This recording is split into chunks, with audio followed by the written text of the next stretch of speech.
Hi friends, welcome to നാടൻ foodie. ഇന്ന് ഞാനിവിടെ തയ്യാറാക്കാൻ പോകുന്നത് നല്ല സ്വാദിഷ്ടമായിട്ടുള്ളൊരു ചക്കക്കുരു കറിയാണ്. അപ്പം നമുക്ക് ഇതെങ്ങനെയാണ് തയ്യാറാക്കുന്നത് നോക്കാം. ഞാൻ ഒരു ചട്ടി വെച്ചിട്ടുണ്ട്. ചട്ടിയിലേക്ക് അരിഞ്ഞു വെച്ചിരിക്കുന്ന ചക്കക്കുരു ഇടുവാണ്. ഇനി ഇതിലേക്ക് നമുക്ക് ആവശ്യത്തിന് ഉപ്പ് ചേർക്കാം. അതുപോലെ തന്നെ സ്വല്പം മഞ്ഞൾപ്പൊടിയും ചേർത്ത് കൊടുക്കാം.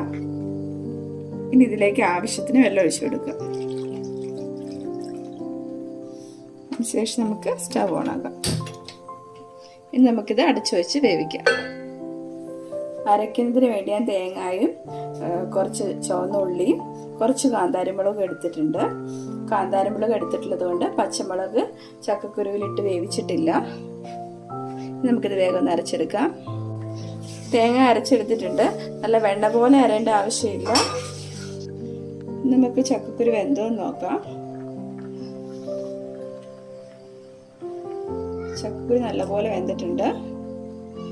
ചക്കക്കുരു നമുക്ക് നല്ലപോലെ ഉടച്ചെടുക്കാം. ചക്കക്കുരു നല്ലപോലെ ഉടച്ചെടുത്തിട്ടുണ്ട്. ഇനി ഇതിലേക്ക് നമുക്ക് മാങ്ങായും മുരിങ്ങാക്കോലും കൂടെ ചേർത്ത് കൊടുക്കാം. ഇനി ഇത് വീണ്ടും നമുക്കൊരു 5 മിനിറ്റും കൂടെ അടച്ചു വെച്ച് വേവിച്ചെടുക്കാം. നമുക്കിത് വെന്തോന്ന് നോക്കാം. മുരിങ്ങക്കോലും മാങ്ങയും വെന്തിട്ടുണ്ട്. നമുക്കിതിലേക്ക് അരച്ചു വച്ചിരിക്കുന്ന അരപ്പ് ചേർത്ത് കൊടുക്കാം.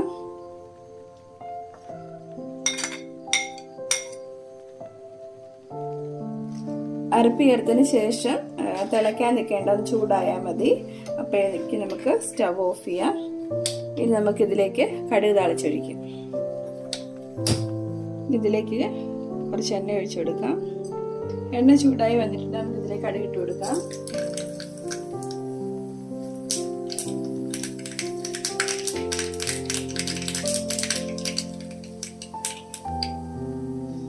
കടുക് പൊട്ടിയതിന് ശേഷം നമുക്ക് കുറച്ച് ഉള്ളി കൂടി ഇട്ട് കൊടുക്കാം.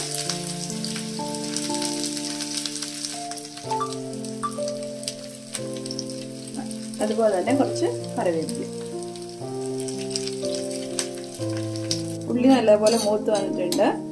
നമുക്ക് സ്റ്റവ് ഓഫ് ചെയ്യാം. ശേഷം നമുക്കിത് കറിയിലേക്ക് ഒഴിച്ചു കൊടുക്കാം.